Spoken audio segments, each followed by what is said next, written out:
Mom and Dad showed my brother a good time on his birthday, but on mine. They gave me a joke box, so I exposed them to each other. I don't think I've ever felt as invisible as I did on the day of my brother's 16th birthday. It wasn't just a birthday. It was like some kind of mega event that you'd expect for someone famous, not just some high school kid. The kind of thing that makes you question if you're really part of the family, or just a long-term house guest who's overstayed their welcome. My parents had been planning his birthday for weeks, whispering about party details and shopping trips that they thought I didn't know about. They even enlisted his girlfriend to keep him busy the whole day, so they could set up the surprise without him sniffing it out. I mean, they went all out. We're talking banners, a mountain of gifts, and enough food to feed an army of hungry teenagers. And yeah, it was all for him. The day of the Big Bash, our house transformed into Party Central. By 2 p.m., our backyard looked like some festival ground. There were strings of lights hanging from every possible point, balloons bobbing in the breeze, and a playlist thumping through speakers that could probably be heard a block away. They even rented one of those fancy photo booths, complete with props and a custom backdrop that read, "Happy 16th, champ." I guess subtlety was off the menu. As the guests started arriving, I hung back, trying not to get in the way. It wasn't like I was needed for anything. My parents were buzzing around, playing the perfect hosts.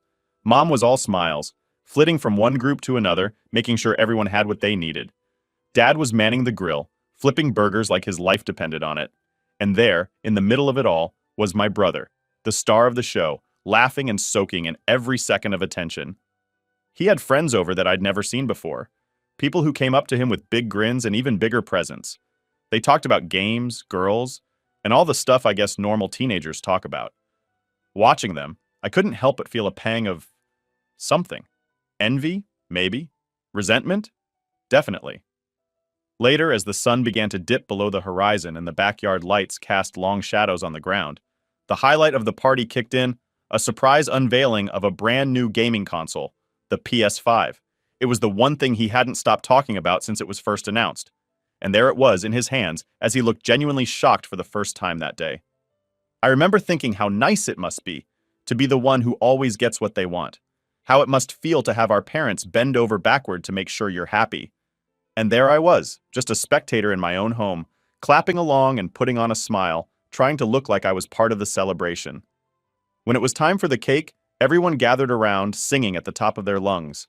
My mom brought out this huge, elaborate cake, something straight out of a bakery show, with icing that matched the colors of his high school. My brother blew out the candles, everyone cheered, and for a moment, just a brief second, I saw my parents looking at each other with these big, satisfied smiles, like they'd pulled off the greatest thing ever. The party eventually wound down, and the guests started to leave, carting off their share of leftover food and memories. My brother, still buzzing from the excitement and probably the sugar, asked if he could crash at his friend's place for the night. I was in the kitchen, pretending to help clean up, when I overheard my parents agree without a second thought. "Just be careful and have fun," Dad told him, with a pat on the back. That simple exchange was a gut punch. Just like that, he was free to go off and continue his perfect day. Meanwhile, I was stuck at home, cleaning up after a party that wasn't even for me, knowing full well that kind of freedom was off limits in my case. The next morning, my brother came home, his clothes reeking of booze, a crooked smile plastered on his face as he recounted his adventures to our parents, who just laughed it off. "Boys will be boys," I heard Dad chuckle, shaking his head. "Boys will be boys. But what about me? When did I get to be just a kid, without the constant reminders that I wasn't as valued?" It was a question I'd asked myself a lot, but it stung a little more each time I thought about it, especially after seeing the lengths they'd gone to for him, compared to the complete indifference they showed for anything that mattered to me. My birthday was a couple of weeks away, and deep down, I knew better than to expect anything close to what my brother got. But still, part of me hoped maybe this year would be different. Maybe this year they'd surprise me. Spoiler alert, they did surprise me, but not in the way anyone would ever want. The thing about living in a house where you're treated more like an afterthought is that every day feels a bit like you're just trying to stay out of the way. It's not like I was expecting fanfare and applause just for existing, but, a little acknowledgement that I'm not just a piece of furniture would have been nice. Take mornings, for instance. Every school day it was like a small battle just to get a decent breakfast. My brother, of course, had it different. Mom would make sure he had a hearty meal. Eggs the way he liked, bacon crispy, and sometimes even pancakes if he was up early enough. Me? I was lucky if there were leftovers, or more often, just a cold bowl of cereal waiting on the counter. If the milk wasn't sour, I'd count it as a win for the day. And then there was the school drop-off. Dad would always drive my brother, saying it was on his way to work anyway. They'd chat about sports, what my brother was up to at school, his friends, the usual father-son stuff. Me, I walked. Rain or shine didn't matter. The school wasn't ridiculously far, but far enough that walking there every morning wasn't exactly a joy, especially during winter. Dad said it was good for my health, building character and all that. Funny how those character-building exercises never applied to my brother. Homework was another battlefield. My parents always had time to help my brother with his. They'd sit with him at the dining table, going over math problems or helping draft his essays. If he was struggling, they'd sometimes stay up late, making sure he understood everything before his tests. Me? I learned pretty early that Google was going to be my tutor. Asking for help usually got me a "figure it out, you're smart enough," or a "can't you see we're busy?" So I did figure it out, mostly on my own. And let's not even start on the extracurriculars. My brother was signed up for everything he showed the slightest interest in: soccer, basketball, guitar lessons. You name it, they made sure he had a chance to explore it. They said it was about broadening his horizons and finding his passions. I asked once if I could join a drama club that met after school. The answer was a flat no. Something about not having the time to manage all those activities and how someone needed to be home to help with chores anyway. Speaking of chores, guess who got the bulk of them? If you said me, you'd be right on the money. It was like I was the designated cleaner, dishwasher, and sometimes even cook, especially if both parents were working late. My brother? Well, his job was to keep his grades up and stay out of trouble. Apparently, everything else was too much of a distraction for his budding potential. Family outings were rare, but when they happened, they were all about what my brother wanted to do. Going to the movies meant watching whatever blockbuster action flick he was interested in. Eating out was choosing from his favorite restaurants. I can't remember a time when they asked me what I wanted to do or eat. It was like my preferences were just automatically sidelined. Even simple things like shopping for clothes turned into an ordeal. Shopping trips with my brother were these long, drawn-out affairs where my parents would fuss over him, making sure he got the trendiest outfits, the best shoes. When it came to me, it was always about being practical, choosing whatever was on sale and hurrying up because we didn't have all day. It wasn't just the big things. It was all these little moments that added up, making it clear that in my parents' eyes, I just didn't measure up the same way my brother did. I tried not to let it get to me, tried to brush it off as just the way things were, but it's hard not to feel the sting of rejection from your own parents. I remember one evening trying to talk to them about how I felt. I'd been gearing up for it all day, practicing in my head what I'd say. The living room seemed like neutral ground, so after dinner, I brought it up. I told them I felt like they didn't care about me as much as they did my brother. I can still hear the dismissive tone in my mom's voice as she told me I was being ridiculously dramatic, and that I should be grateful for everything I had. Dad didn't say much, just agreed with whatever Mom said and went back to watching TV. That conversation ended with me feeling smaller than I had before. It was a punch to the gut, realizing that my feelings were just another inconvenience to them. Nights were the hardest. Lying in bed, listening to the quiet of the house, I'd feel this hollow sensation in my chest. It was like I was mourning something I never really had, the warmth of a family that saw me as an equal member. I'd drift off to sleep on those thoughts, wishing for a different reality where I wasn't the second choice, the backup plan, or the afterthought. But wishes were just that, wishes. Reality was the bedroom I lay in, the house I walked through, and the family I lived with. And in that reality, I was always going to be the one looking in from the outside, trying to find a way to fit into a picture that seemed to have no place for me. Despite the clear favoritism my parents showed towards my brother, our relationship somehow managed to avoid the typical sibling rivalry. Maybe it was because he knew, deep down, how unfairly I was treated. Or maybe he just genuinely felt bad for me. Either way, he wasn't like the others. He didn't lord it over me that he was the golden child. Instead, he tried to make things right in small, subtle ways. Ways that I couldn't help but appreciate. It started with the little things. Like the time I mentioned offhandedly that I liked a certain band. I didn't think much of it. Just a comment during dinner about a song I heard on the radio. But a week later, my brother handed me a CD, the band's latest album. He'd bought it with his own money, just because he remembered I liked them. It was a simple gesture, but it meant the world to me.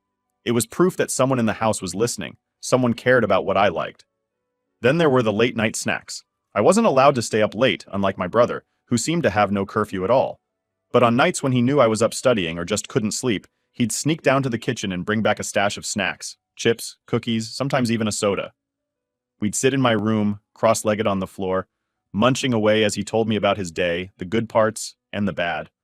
Those moments, those midnight confessions, they made me feel like I wasn't so alone in that house. And it wasn't just snacks or CDs. My brother had this way of including me that felt so natural, so brotherly. He'd invite me to hang out with him and his friends occasionally, even though I knew they weren't thrilled about having his younger sibling tag along. But he'd insist, "Come on, it'll be fun. You'll like my friends. They're cool." And sometimes, I actually did have fun. I got glimpses of what it was like to be a part of his world, a world where I was welcomed and not just tolerated. His world was so different from mine, even though we lived under the same roof. He was popular at school, always invited to parties, always in the loop about whatever was happening. I, on the other hand, was more of a loner. I had a few close friends, but I wasn't part of any clique or group. I was just me, and most of the time, that felt like it wasn't enough. Not for my parents, not for the cool kids at school, sometimes not even for myself. But my brother never made me feel like I was less. If anything, he went out of his way to make sure I got some of the experiences I was denied by our parents. Like the time I really wanted to go to a concert. It was a school night, and I knew my parents would never let me go. But my brother, he came up with a plan. He told them he was the one who wanted to go, that it was important for some school project. Of course, they said yes to him, they always did. And then he took me with him. We lied, said I was staying over at a friend's house, but really, we were at the concert, jumping and yelling to the music, just being normal teenagers for once. It was one of the best nights of my life, and it wouldn't have happened without him. He knew how much it meant to me, and he made it happen, even if it meant bending the rules a bit. That night, as we drove home, with our ears still ringing from the music, I looked over at him and realized how lucky I was to have him as my brother. He might have been the favorite, but he didn't act like it.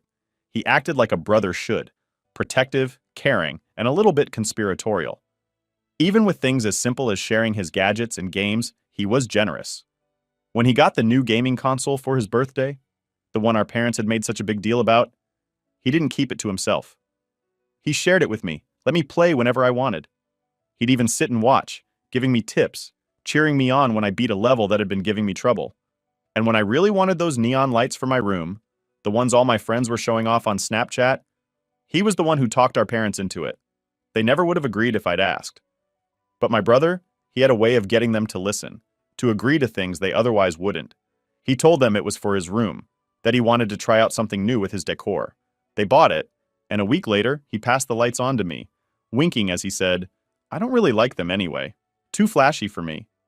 It's weird, you know, having this dual life where in one part you're ignored and in another, you're secretly supported by the very person who's given everything you're denied. It created this bond between us, a bond that was about more than just being siblings. It was about understanding each other's struggles, about supporting each other in the ways we could. Living under the same roof but in completely different worlds had been my reality for as long as I could remember. Sure, my brother threw me scraps of normalcy every now and then, like sharing his gaming console or sneaking me out to concerts, but those moments, as precious as they were, couldn't completely shield me from the bitterness that was brewing inside me. It was like every kind gesture from him was just a reminder of what I wasn't getting from my parents. Each act of sibling solidarity was just a patch on the gaping hole of neglect I felt from the two people who were supposed to care about me the most. It wasn't fair, and that unfairness began to ferment into something dark and heavy, a resentment that settled in the pit of my stomach, growing heavier with each passing day. The whole thing might sound petty to someone on the outside. I had a roof over my head, didn't I? Food on the table, clothes on my back. But it's hard to explain how deep the hurt goes when the very people who brought you into this world treat you like you're a permanent guest in their lives, not a family member. And not just any guest, a tolerated one at best. As my 15th birthday approached, the weight of my parents' indifference was especially crushing. I was another year older, another year stuck in this emotional limbo, and I couldn't help but think back to my brother's 16th birthday. The big party, the laughter, the way our parents had looked at him with so much pride and joy. Would I ever get that from them? A part of me knew better than to hope, but there was another part, a stupid, stubborn part, that wanted to believe this year might be different. I remember lying in bed the night before my birthday, staring at the ceiling and listening to the quiet of the house. Everyone was asleep, but I was wide awake, my mind racing with a mix of hope and dread. What if they surprised me this year? What if they had something special planned, and were just really good at keeping it a secret? Yeah, right. My inner cynic snorted at the thought. The morning of my birthday, I woke up with a nervous energy buzzing through me. I got dressed, my movements robotic, and my thoughts scattered. I made my way downstairs, the smell of coffee, and the sound of morning news drifting from the kitchen. My parents were there, acting like it was just another day. No happy birthday, no smiles, just the usual morning routine. I poured myself a bowl of cereal, the milk thankfully not sour today, and sat at the table trying to gauge their moods. They seemed relaxed, chatting about some trivial thing or another. This was my moment, I decided. I'd test the waters, see if they remembered, see if they cared. I was thinking, I started, my voice steady despite the jittery feeling in my stomach. Since it's my birthday, maybe I could go hang out with Jess after school? She planned something small, just a few friends. My mom looked up from her coffee, her expression unreadable. Oh, it's your birthday, right? Well, we thought about it and… She trailed off, glancing at my dad. My heart skipped. They thought about it? That was more than I expected. I dared to hope, just a little. We got you something, my dad chimed in, his tone light, maybe even a bit teasing. He got up and left the room, only to return a minute later with a large box wrapped in shiny happy birthday paper. My name was scrawled across it in bold letters. My heart was pounding as he set the box down in front of me. This was it. They remembered. They did something. I tore into the wrapping, excitement bubbling up inside me, only to find another box. And then another. Each box was smaller than the last, a Russian nesting doll game that left me more puzzled with each layer. Finally, the last box, small enough to fit in the palm of my hand, came into view. I opened it, my fingers trembling slightly, only to be met with a burst of glitter that flew up into my face. A glitter bomb. The laughter that followed wasn't the warm, joyful kind. It was hollow, mocking. My heart sank. This was their idea of a birthday present? A joke? My eyes stung, not from the glitter, but from the tears that threatened to spill over. I looked up at them, my vision blurred, my voice shaky. Is this some kind of joke? My mom's face hardened. It's not a joke. It's creative. You should learn to take a joke anyway. Lighten up. My dad nodded, his face impassive. Yeah, lighten up. It's not like you need anything anyway. Their words were like slaps, dismissive and cold. I pushed the boxes away, my appetite gone, my day ruined. This wasn't just about a birthday gone wrong. This was a glaring confirmation of everything I felt. Neglected, unloved, unwanted. I stood up, my chair scraping loudly against the tile floor. Thanks for nothing, I muttered, my voice choked with emotion. I left the kitchen, left them sitting there, and walked out the door to school. The walk to school was longer that day, or maybe it just felt that way because of the weight I was carrying. Each step was a reminder of the gap between me and my parents, a gap that seemed to widen with every birthday, every dismissed feeling, every moment of indifference. By the time I reached school, I had made a decision. I couldn't keep doing this, couldn't keep hoping for something that would never come. It was time to start thinking about revenge, about making them feel even a fraction of the pain they'd made me feel. Not today, maybe not tomorrow, but soon. I needed to protect myself, to fight back in whatever way I could, because if they weren't going to give me the love I deserved, maybe I could at least make them regret how they'd treated me. After the birthday disaster, my school day was a blur of anger and plotting. Each class was just background noise to the thoughts racing through my head. How could they? Why would they? The hurt from the glitter bomb fiasco was deep, but it sparked something in me, a fiery resolve I hadn't felt before. I was done being the victim. By the time the final bell rang, I had a plan. Not fully formed, maybe a bit reckless, but it was a plan nonetheless. I wasn't going to let them off the hook this time. They needed a wake-up call, and I was more than ready to be the alarm. Walking home, I rehearsed what I would say, how I would confront them. My heart pounded with a mix of nerves and excitement. This wasn't just about revenge, it was about claiming some respect, some acknowledgement of the pain they'd caused. I got home to find the house unusually quiet. My parents were both there, which was rare given their usually conflicting schedules. They were in the kitchen, looking like they were gearing up to start dinner. Perfect timing. Hey, I started, my voice steady despite the butterflies doing acrobatics in my stomach.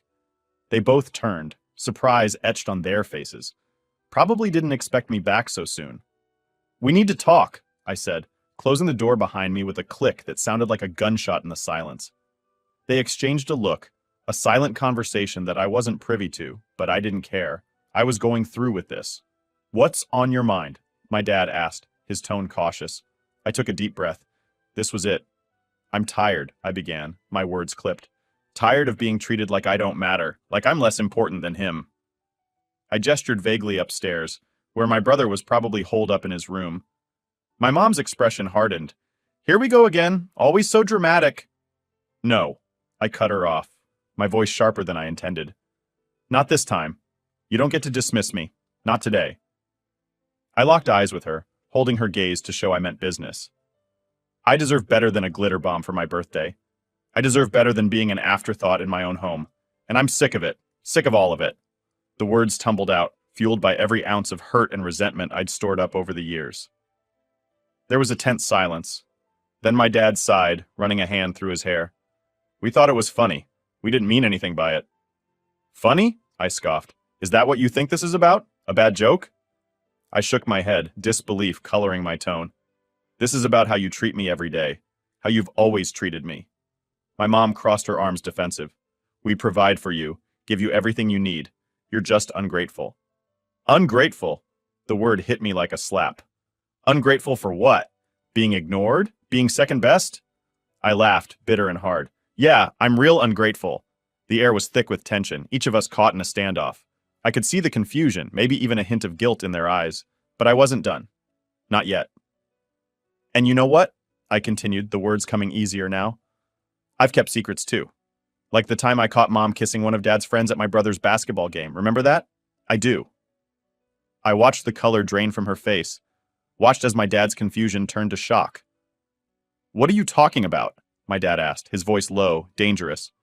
Oh, it happened. While you were both so busy being perfect parents to him, your wife was making out with another man. How's that for family values? My mom's mouth opened and closed, but no words came out. She looked to my dad, who was staring at her with an expression I couldn't quite read. And Dad, I turned to him, my gaze cold. Let's not forget the adult movies I found on the computer last week. Really educational stuff, you know? Great for a school project. Now it was his turn to go pale. That's enough, he said, his voice tight. You have no right. I have every right, I snapped back. You made me feel like I have no place here, so why should I play nice? Why should I keep your secrets when you can't even remember my birthday? The room was spinning with accusations and hurt feelings, a toxic cloud that had been brewing for far too long. I had laid everything out, all the cards on the table, and it felt terrifying, exhilarating and terrifying. Then I laughed like a maniac and ran out of the house. I still remember the shocked expressions after what I said. Now I'm at school, and I'm really scared of going back home. And even though the thought of what they might do after I revealed those things is scary, my anger is still not satisfied, and I want to hurt them even more. Should I just not go back? Or should I talk to my brother and ask his help? Maybe I should actually just go all the way and plot my revenge for all the times they treated me like shit and just be done with it.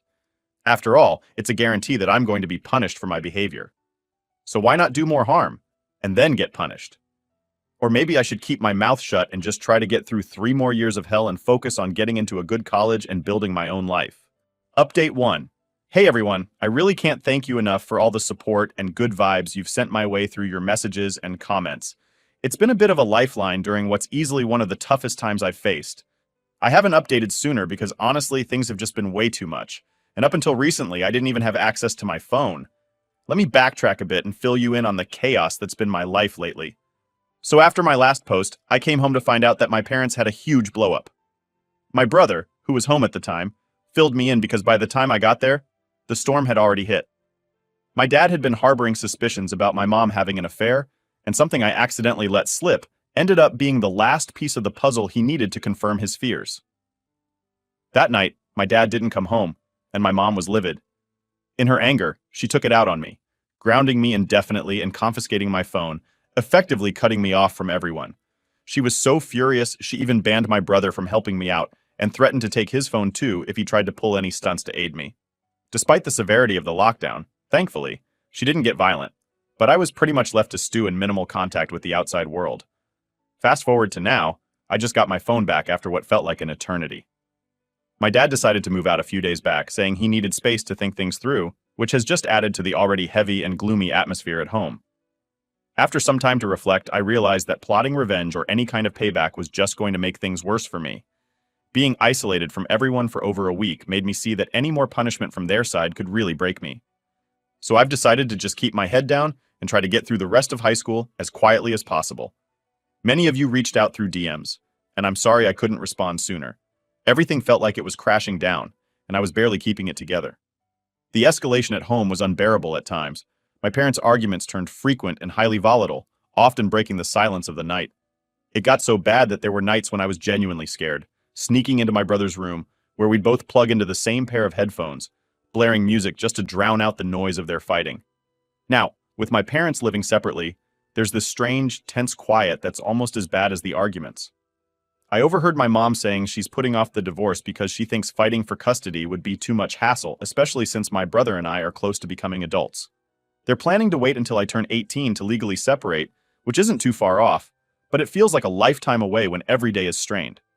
I'm not even sure how to feel about all this. On one hand, it might mean fewer explosive fights, but on the other, it feels like my family is just disintegrating before my eyes. And right in the middle of all this was my 16th birthday. Yeah, that was a day to remember, but for all the wrong reasons. It's a birthday I won't forget. Not because it was special, but because it marked the realization that nothing's going to be the same. It's tough, not going to lie. Some days are harder than others, and sometimes I feel like I'm just going through the motions, waiting for a day when things might start to look up. But sharing this with you all here helps. It makes me feel less alone, knowing there are people out there who, even though we've never met, genuinely care and understand. I'll keep you all updated as things hopefully start to improve, or at least stabilize.